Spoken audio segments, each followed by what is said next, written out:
Dahil niyo, Panginoon, ng Holy Spirit ang maging tagapagturo namin. Dahil kayo ang aming tunay na pastor. Tunay na pastor. In Jesus' name. Amen. Sa gabi ito, ang pag-aaral natin ay yung encouragement na makikita natin sa salita ng Diyos. At ang title ng message natin ay God is really good. Totoo ba yun? At Alicia, is God really good? Amen. Oo, minsan, ang tingin natin sa Diyos, nakadepende yung kabaitan ng Diyos, no? Dito sa Israel, hindi ko alam kung kayo nanonood ng Tanuregin, football, siguro sa Shima na ang realis sa Israel, pagka nananalo yung mga player, ang sasabihin nila, Ate Alicia, pag nananalo, yes, Elohim.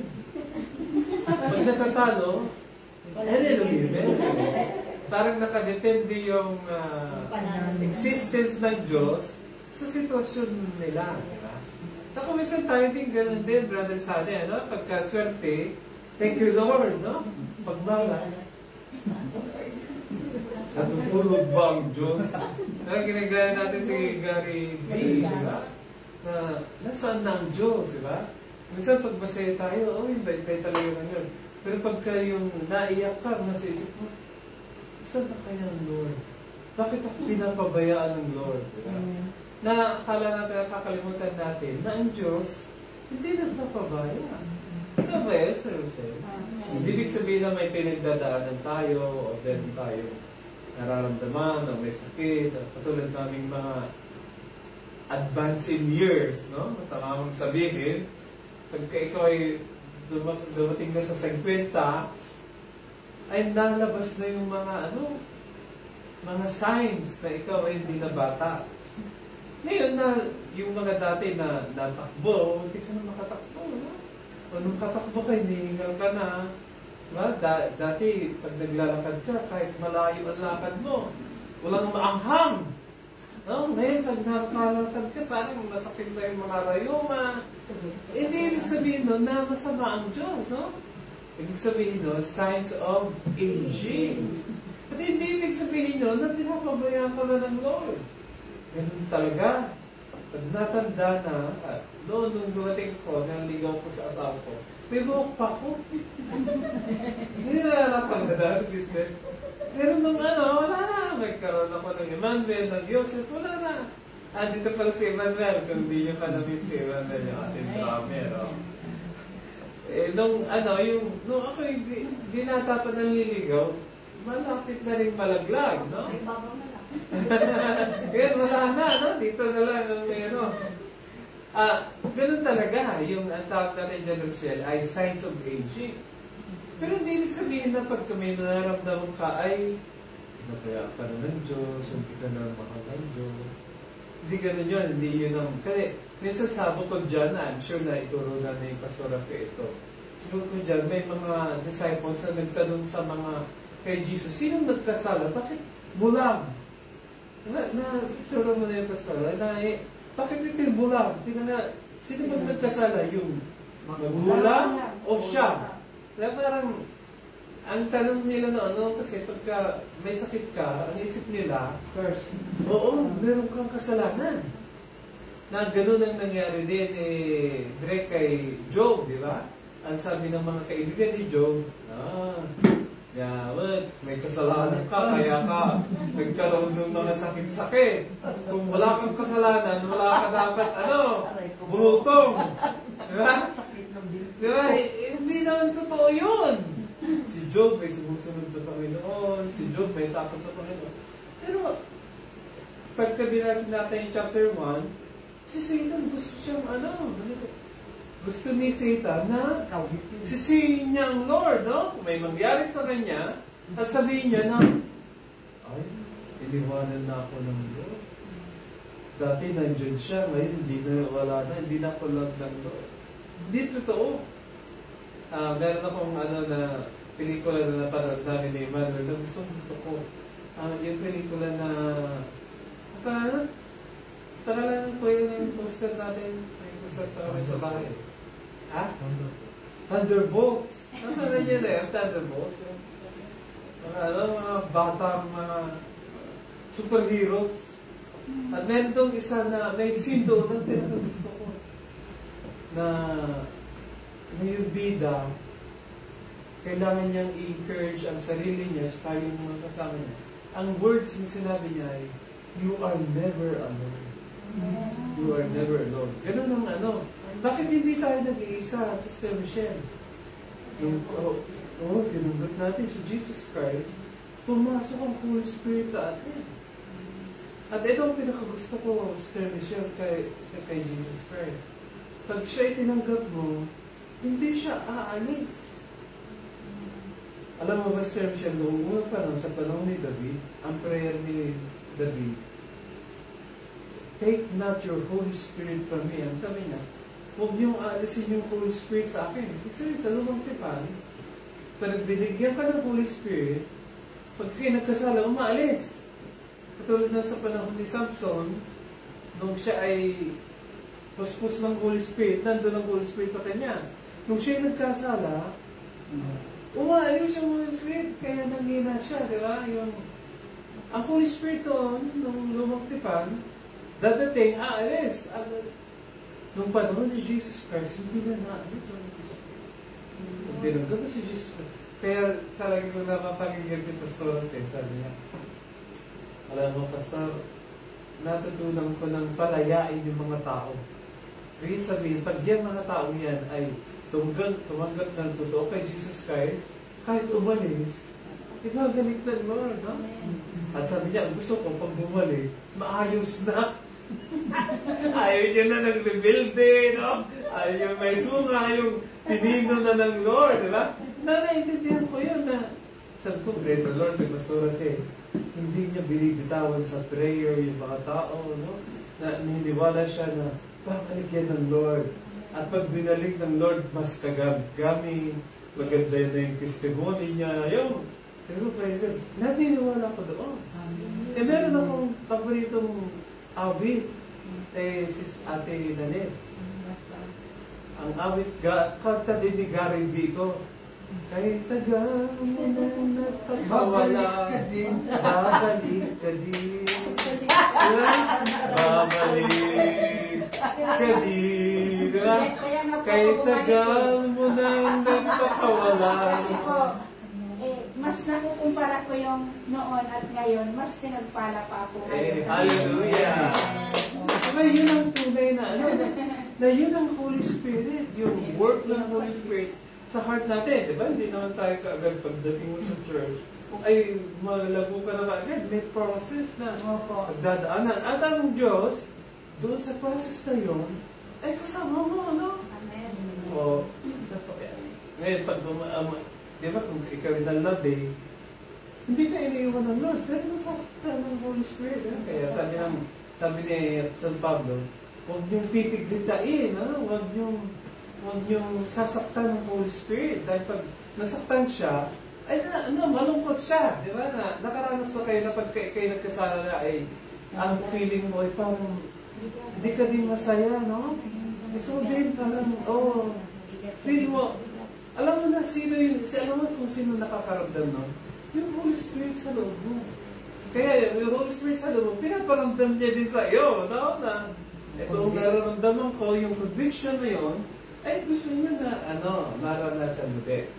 Kaya, ang topic ko kasi for the next series ay itong overcoming discouragement. Diba? Kung saan, ang dami natin napagdadaan, especially sa Israel, diba? Ang daming may gera, may COVID, diba? Tapos, di tayo kalos, may gera part 1, gera part 2, di ba? Kaya, hindi natin alam, may mga susunod pa ba. Buti ngayon, dumating si Trump, no? Si Trump talagang takot si Bibi kay Trump. Kung hindi dumating si Trump, gusto ni Bibi, ayaw mo rin ni Bibi, gusto ni patayin niya lahat ng Hamas. Gusto ko din patayin lahat ng Hamas. Ang problema, pag pinatay mo lahat ng Hamas, pati yung speech, mapapatay mo. Kaya ang the best na gagawin ay deal. Masakit na ang loob ko na makikipag-deal tayo sa terrorist, wala tayong choice. Kung gusto mo may mabuhay pang terrorist, suko na lang tayo. In a way, parang ang tingin ko, Pastora, talo tayo ngayon dahil ang nagdidemand, ang Hamas, di ba? Si Trump, sabi niya, Bibi, makinig ka. Yun parang hindi ang nagdidictate ng terms ay Israel, di ba? Ang Amerika ang nagsasabi na tayo naman, wala naman tayong nagawa, Ate Alice, sa Amerika, no? Sabi ng Amerika, palayain mga terorista sa kulungan. Wala tayong nagawa, kundi palayain din natin, di ba? Yun ang ginawa natin, kaya nagkaroon ng October 7. Pinalaya natin si Yahya Sinwar sa deal natin kay Gilad Shalit. At yung nag-orchestrate ng October 7, napatay na ngayon si Yahya Sinwar, siya yung nakalaya noong panahon ni Gilad Shalit. At ayaw kong palayain sila sa totoo lang. Dahil yung mga terrorists na yan, inilagay sa kulungan dahil alam natin pag nakalaya yan, ang gusto lang gawin, patayin tayo. Huwag nyo iisipin na Jula ang kalaban nila. Hindi totoo. Yung mga Thailandese, hindi ko makalimutan Mga Thailandese, sabi daw nila, nakita na yung mga Hamas, Thailandese. Sa nakala nila, pag sulgo sila na sila Thailandese, hindi sila hulihin, sinama sila sa loob. Ibig sabihin, pagka sabi yung Pilipini, mas lalo ka, nag-aalaga ka ng bunso dito. Diba yung Thailand kasi, agriculture lang, di ba? Tayo, nag-aalaga ng Hudyo, pag ito ay nakakabalato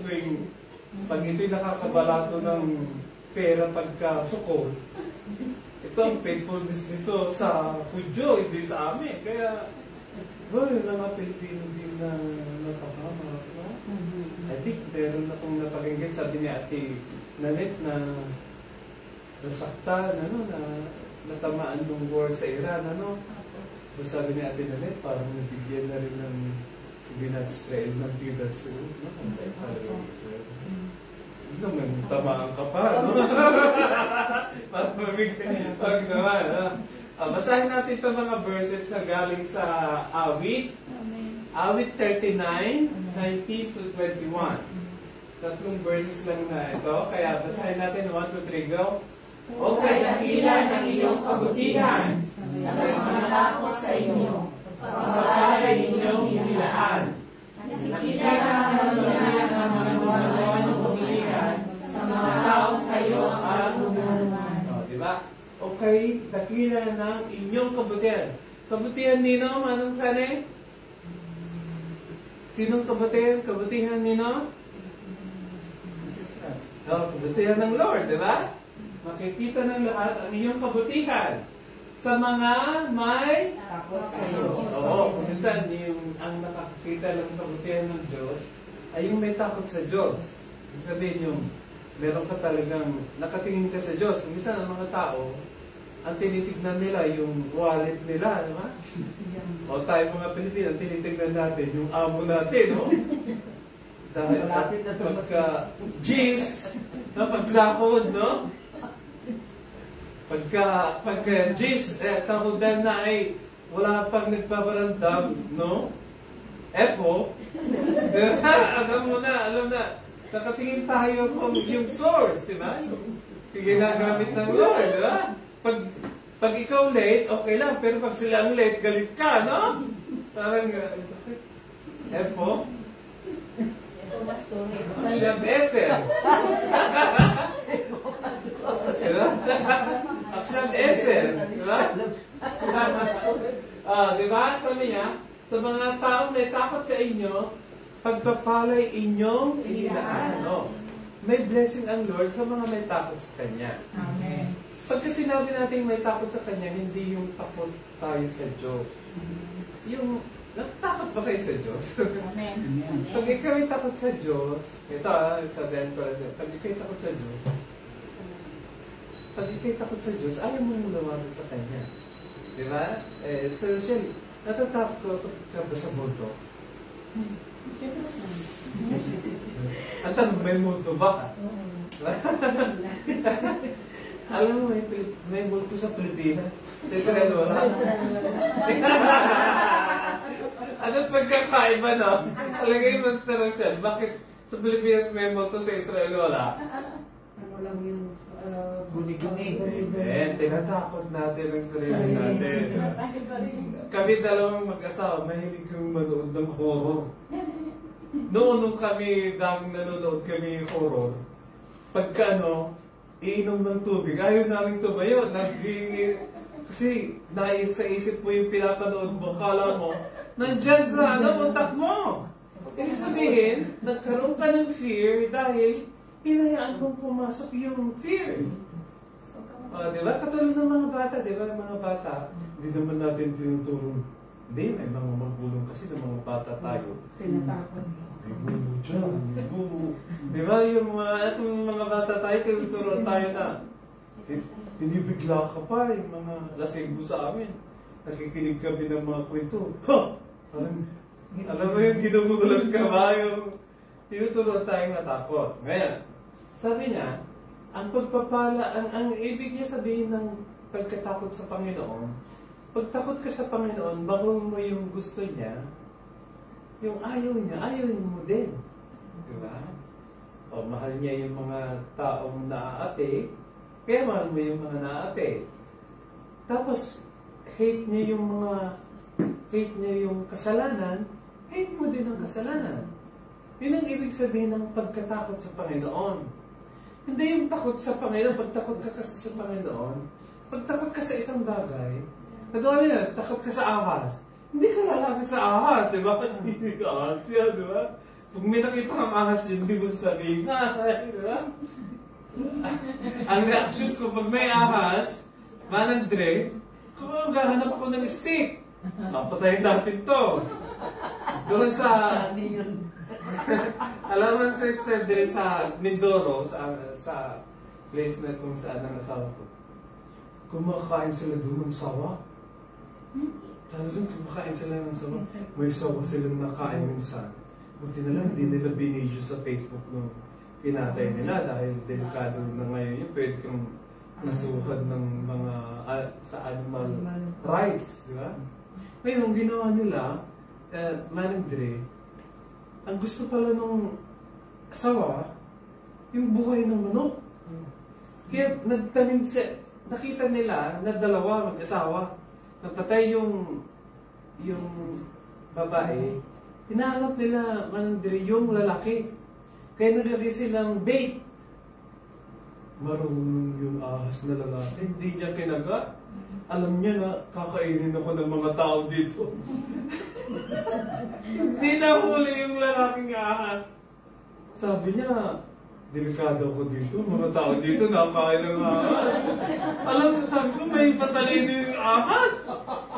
Ayaw niya pang mamatay, Manang Dre. Manang Dre, ayaw niya, sabi niya. Hanggang ngayon, di na bumalik yung ahas. Yung sawa. Takot yung sa tao. Hanggang ngayon, di na bumalik ang sawa. Hanggang ngayon. Sabi niya, delikado ko dyan sa lugar ni Alan. Kakainin ako dito. Maadobo ako. Ang ibig sabihin, hindi yung pagkatakot sa Panginoon, hindi yung takot ka, kasi pag takot ka sa Panginoon, hindi ka lalapit. Ang ibig sabihin ng pagkatakot sa Panginoon, yung lahat ng gusto niya, gusto mo din, yung ayaw niya, ayaw mo din. Yun ang pagkatakot. Pag sinabi ng Bible na ang pagkatakot ng Panginoon ay umpisa ng katalinuhan, yun yung tunay na pagkatakot. Tandaan natin, ang kinakatakutan mo, hindi mo nilalapitan. Di ba? Pag takot ka sa isang bagay, tatakbo ka. Di ba? Hindi mo sabihin, ay, sawa. Hindi. Ang naggumaganon lang ng doon sa taga sa amin, sa Mindoro. Talagang ang sawa ang nagtatago. Di ba? Hindi yung tao. Nakikita ng karamihan ang ginawa niyong kabutihan sa mga taong kayo ang may mga tao na ang kanlungan nila ay ang Panginoon, di ba? So, tayo kaya, ang kailangan ba natin Dre ay ang Lord, di ba? Minsan ang kalungan natin, yung trust natin ay yung trabaho natin, di ba? Minsan ang trust natin yung lakas natin. Minsan ang pinagkakatiwalaan natin yung nakikita.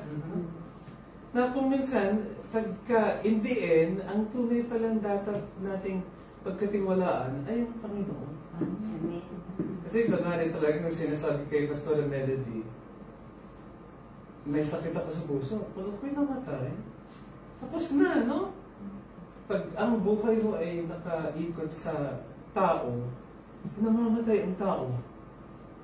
Eh di pag namatay mo dito, wala ka na din. Ay ano ang dapat na gawin? Ang dapat ang focus ng isip mo, buhay mo, ay ang Panginoon. Bakit ang Panginoon, Michelle? Dahil ang Panginoon hindi namamatay. Diba? Yung kunwari ang kinakapitan natin na yung trabaho, eh paano kung maghina na tayo? Pilipinas na rin tayo, no? Eh palagi sinasabi sa church na magtrabaho tayo, huwag tayo malakas. Dahil, meron kami favorite na word sa Jerusalem. Dapat habang kayo nasa Israel, dapat kayo fit to work. Dahil pag hindi ka na fit to work, go home. Wala tayong magagawa. Makibalato na lang tayo kay BBM. Pagka tayo ay pagka ikaw hindi na fit to work, hindi ka na kailangan sa Israel. I'm sorry, hindi dahil sa ayaw ka namin. Kaya lang, kaya gusto ng Israel sa Pilipino, workforce. Workforce. Alam mo sunod na gusto nilang dalhin? Driver. Sabi ko, nasa isip ko yung mga driver sa amin. Sana parang may nag-reply ko na maka eged ay mga barkadahin ko para malibre ako ng pampliti. Kaya sa loob ko yung nag-check naman Israeli. Baka malilibre. May nagbibikoret eh. May nagbibikoret. Di ba may mga inspektor? Kahit kaibigan mo, meron sa amin. Malaki sa amin. Ibig sabihin, maraming di nagbabayad. Bababa ka na nga lang. Oo, sa amin. Alam niya dahil nasa Jerusalem siya. Sa amin, may faith. Doon tayo sa verse 20. Para tayo 1, 2, 3, go! Tinapon niya sa ilalim ng inyong pagkalingan, at doon ay isa sila sa mga masamala at diba? Ang Diyos daw ang nag-iingat sa atin. Tinatago niya sila sa ilalim ng kanyang pagkalingan. Diba? Iniingatan tayo ng Lord. Yung pag-ibig ng Lord nandito, nandun tayo sa loob. Manong nanit, hindi tayo nasa labas. Yung pagkalingan ng Lord, nandun tayo sa loob. Ibig sabihin, sa puso ng Diyos, nandun kitang tayo ng Lord, no? Hindi tayo nasa labas. Kaya yung kung lahat ng pinagdadaanan natin ay naranasan ng Panginoon, yung hindi, yung kuminsan, meron akong i-share sa inyo na talagang nung bago kong believer ay alam yung word na nagrema sa akin talaga na yun. Si Apostol Pablo, bago siya na born again, isa sa mga ginagawa niya, pinapapatay niya lahat ng Hudyo na naniniwala kay Jesus Christ. At bago siya humayo sa ibang lugar, kumuha siya ng special permit. Yung permit na yon parang bigyan siya ng power ng Sanhedrin na lahat ng makita niya, ipakulong niya lahat ng naniniwala kay Jesus Christ. Ipakulong niya, pwede niyang patayin. Meron siyang Efes Sheva, Agent 007. Parang meron siyang power na parang kaya niyang gawin yung mga hindi kayang gawin ng mga iba. Meron siyang meron siyang kakayanan na ipakulong at patayin yung mga naniniwala kay Jesus Christ. Ang nangyari at tinandit, on the road to Damascus, punta siya ng Syria, sinalubong siya ng Lord. At ang nagsalubong sa kanya, yung muling nabuhay na Panginoon. At ito ang sabi niya, tinalit, sabi ng huling na buhay ng Panginoon, sabi niya, Saulo, Saulo, bakit mo ako pinapahirapan? Ang sagot ni Saulo, Lord, sino ko kayo? Yan, napakinggan niyo yung boses, nasilaw siya sa liwanag, punta siya, the road to Damascus, sa Syria. Sabi ng Lord, Saulo, Saulo, bakit mo ko pinapahirapan? Ang sabi ni Pablo, sabi niya, sino mo kayo, Panginoon?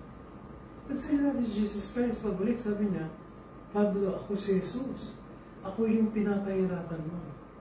Now, kasi, I wish masabi ko na, I wish na intindihan ni, parang, sabi ko, bakit si Jesus nagsabi, ako pinapahirapan mo?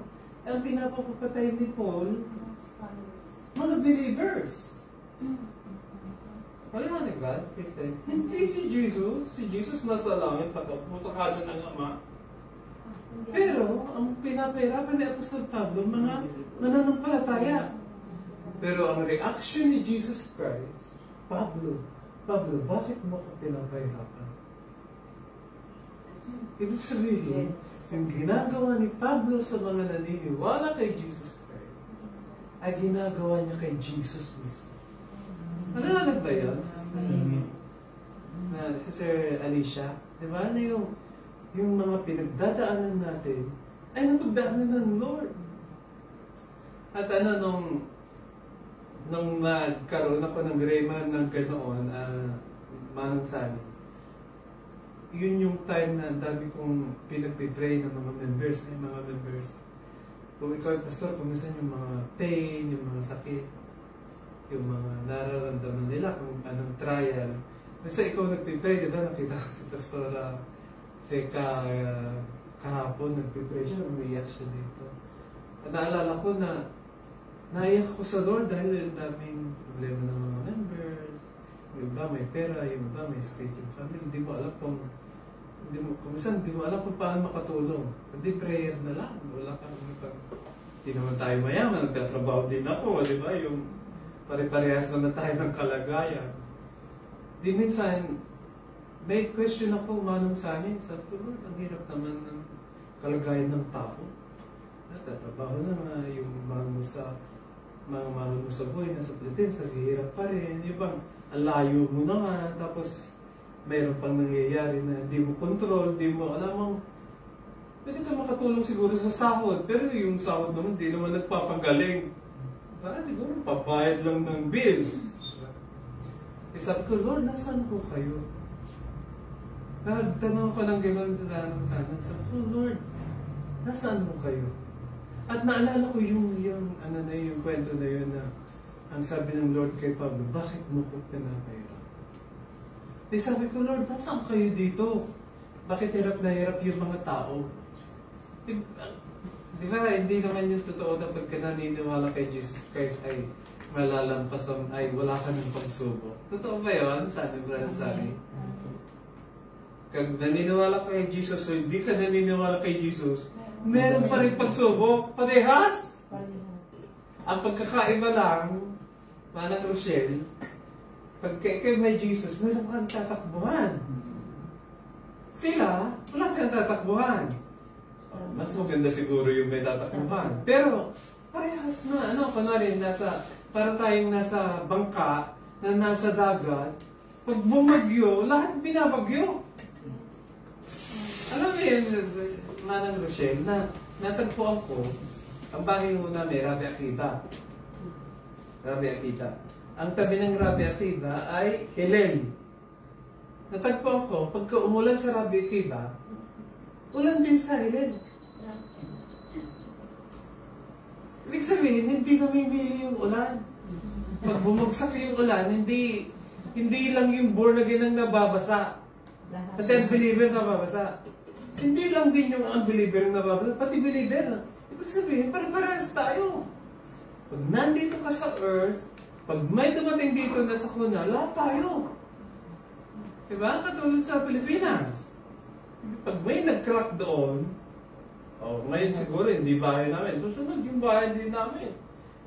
Kaya nung Manang Dre, sabi ng mga kaklase ko sa sa Pilipinas. Basta naniniwala ako kayo dun sa hula. May hula daw eh. Ang hula ay magkakaroon ng the big one, magkakaroon ng maraming lindol. Sabi ko, hindi ako naniniwala sa hula. Ang pinapaniwalaan ko, science. Ang science, pag nabiyag dito, may crack dito, may crack doon, hindi yun hindi yun magkuklose. Pag nag-crack yung isa, dito, mag-uugat. Hindi mo kailangan ng prophecy para na huhulaan. Hindi. Automatic yun. Pag may lumindol dito, lumindol doon. Hindi yan magkakahiwalay na isla. Magkakonekto yan, di ba? Kaya yung the big one na sinasabi ng Philbox, ng natin, wala taas hanggang may dadaanan kaya siya. At masama. Manila area, may Manila area. Eh pagka kahit born again ka, doon nakatapat sa port yung bahay mo, divided pa din. So kahit nasasabihin ako, oo, kahit nasabit ka. Hindi ibig sabihin na na-accepted ka. Yung mga born again, na nagsasamba sa tunay na Diyos, pag binagyo ang Pilipinas, nababagyo din kaya sila. Alam mo ba? Ang sabi ni Michelle, oo naman. Ang sabi niya, oo naman, pati pagkabaha din, di ba? Ito nga, Pastor, nakarakit pa rin tayo. Oo, dapat hindi tayo tinatamaan. Dapat hindi exempted dapat tayo. Hindi totoo. Dahil lahat ay nakakaranas. Ngayon, ang pagkakaiba lang ay meron tayong tatakbuhan, di ba? Sila, meron din siguro, may bomb shelter sila. Kami, yung malayong takbuhan namin. Di ba? Kuminsan, pagka si Emmanuel kasi nung nasa arbita siya, dapat kailangan bumaba. Sabi ko, pag nandiyan siya, bababa kami. Pero pag wala siya dyan, mas 4 madring bababa ka pa ba? Pero ang bahay namin, 5th floor. Pagdating mo doon sa tapos na yung siren. Wala kaming elevator. Bawal kami yata mag-elevator pagka pagbaba mo, tapos na yung wangwang. Sabi ko, babalik na naman. At nakakatakot din. Hindi ko alam, parang si Manang Driate, hindi naman yata natatakot. Pero nakakatakot, di ba?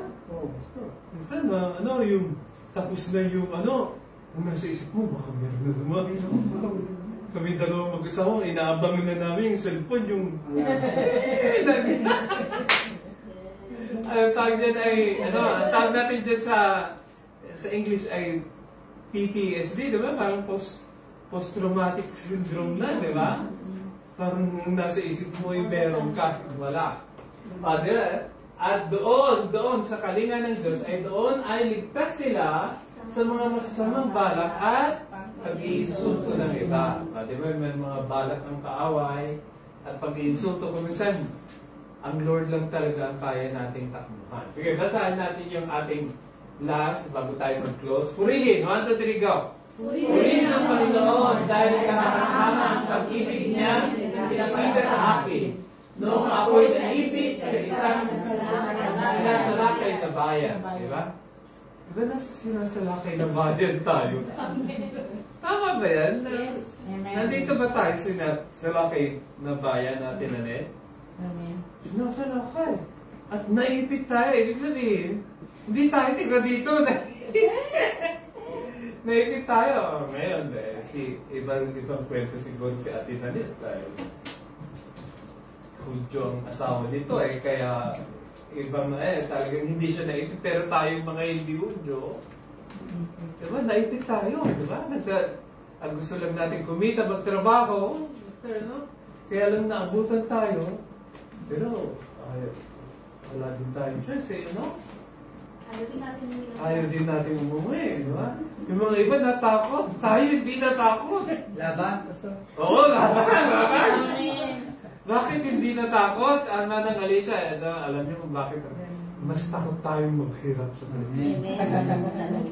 Sabi ko, parang kaya ko pa yung racket na ito kaysa wala akong makain, papayat ako.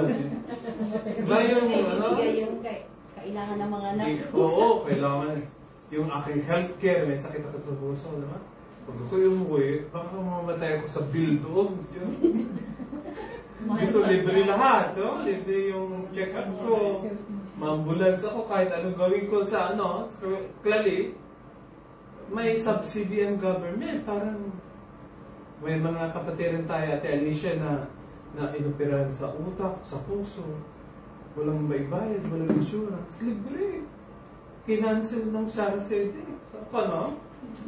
Walang cancel sa Pilipinas. Milyon yun. Pag-private hospital. Pastor. Oo, may mga iba pa kaya na hindi tinatanggap. Yung pag walang down, may nagagalit dati si Tulpo noon dahil yung may mga hospital na pagka walang deposit ay hindi na tinatanggap, no? Hindi na-admit. Ngayon, ito ang sabi lang, kahanga, purihin ng Panginoon. Kahanga ang pag-ibig na pinakita niya sa akin. Sa atin. Diba? Tayo naipit, diba? Nung ako'y naipit sa isang sinasalakay na bayan, diba sinasalakay itong bansa ito? Naipit tayo dito, pero mabait pa rin naman. Sunod-sunod kaya yung rocket Atershell 12-day war. Doon sa amin. Sunod. Sa buong Israel! Sa inyo lang ba? Bumagsak na doon. Nabagsak ka kayo? Doon sa tabi ng church? May debris kaya? Tabi ng church? Nandun kami, mabuti nga. Dito rin, Pastor, meron doon. Di ba, alas din naman nga si Alfredo di ba? Buti na lang si Alfredo, okay lang ngayon di ba?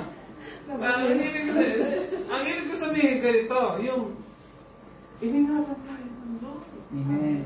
Di ba na pati yung kahit na imbis na manghina yung loob natin, nandito pa rin tayo.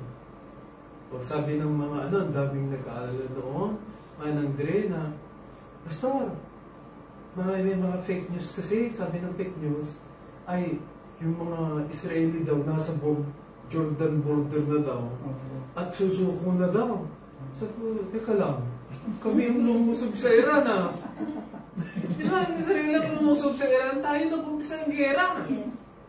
Hindi sila nag-umpisa dahil October 7 di ba? Yun ang umpisa na alaman ng Israel na kung may pakana talaga ng October 7 na Iran. Kaya gumanti ang Israel. Ang Israel ang gumanti sa Iran. Tapos nung nagra-rocket ng sabi ng mga taga-Amerika, yung sa mga win, Pastor, uuwi lang kayo? Kailan? Kailan daw ako magpapalista na daw ako sa mga repatriate? Sabi ko, baka kayo gusto umuwi. Uwi na kayo. Hindi ako uuwi. Basta yung napapanaginipan na pulang nasa Pilipinas ako, kinakabahan ako Uuwi pa ako. Basta bakit ka ganyan? Kasi nga yung kalagayan, yung financial, economic situation. Dito, isang ikot ko lang. Yung kikitain kong isang buong mag-araw, isang oras dito, mas kurang. Saan ka na? May sister tayo na umuwi. Kung sabihin dahil may mga live tayo dito. May sister tayo umuwi. Ang kita niya ngayon, siya, barbecue, na 600 a day. Sa loob-loob ko, yung 600. Iikot lang akong konti, gaganyanan ko lang si Lolo, pero na kaya akong 60. Siya, ilang oras yun? Isang buong mag-araw, mamalingki ka, papagis, maglalako. Isang buong mag-araw, 600? Parang hindi ko kaya yun. Baka mamatay ako sa kahanap ng 600, no? Samantalang dito, mabilis. Hindi, masalo sa mga matag, no? Yung tatrabahuin ko na dapat 6 na oras. 3 lang, okay na, sabi mo tata. Parang libre Akin na gawin. Aniyak to. Wow, sana. Oo, sabi ko, takdong. Perma, di ba? Perma. Sila din nagsasabi. Nakto. Kapag kalalalan. Zeb said it. Sabi ko, abala, body tira. Kaya eh. Akin na. Sabi ko, mababait itong mga Hudyo na ito, no? Tapos anong ibig na sabihin? Kaya dapat tayo ay paghawakan natin yung kalakasan ng loob na binibigay sa atin ng Holy Spirit. Ito ang mensahe ng Lord sa atin ngayon. Di ba? Gusto ng kaaway na tayo bumagsak. Ang gusto ng Holy Spirit, kaya niya pinadala si Jesus Christ para tayo magkaroon ng kaligtasan, at yung kaligtasan na yun ay magkaroon ng encouragement. O kaya pag pinaghihinang ka ng loob dahil sa pinagdadaanan mo, isipin mo na ang Lord, mahal pa rin tayo kahit anong mangyari. Kahit anong mangyari, no? Kahit may mga rayuma, di ba? Yung isang pastor na kakilala ko, may gout. Pero saan ka mabait tagi ng Lord? Please, di ba? Paano, pastor, yung mga namatay na? Di na sa langit na sila. Yan ang palagi sinasabi ni Pastor Purdy. Sabi ko, pastor, patay na si Alan. Kung di namatay, di siya pupunta ng langit. Sabi ko, maaga pa. Talagang yung sinasabi, pag hindi namatay, hindi na pupunta ng langit. Sabi ko, magmumunahan ngayon. Tatabig niya rin ba yun sa klase niyo? Lagi niyang sinasabi yan sa akin pag kami sinasabi, pastor, patay na si Diba? Masaya na siya ngayon. Hindi na siya naghihirap. Oo nga, dahil wala na yung... Minsan sa katawang ito, di ba, pag tumanda na yung katawan natin, may expiration din eh, no? Diba, katulad ng mga buhok mo, nag-expire na, di ba? Naaalis na yung dating lakas ko. Kaya ako tinulungan na ni Emmanuel dahil nahirapan ko maglakad. Hinihingal na ako, kaya sabi, abay, ni Rita, diba rin? O, di, may tagakaga ko ngayon ng mga Sharon ko galing kay Pastor. Kaya, amen. Amen, tawagan natin si Pastor. Pastora? Okay, closing prayer.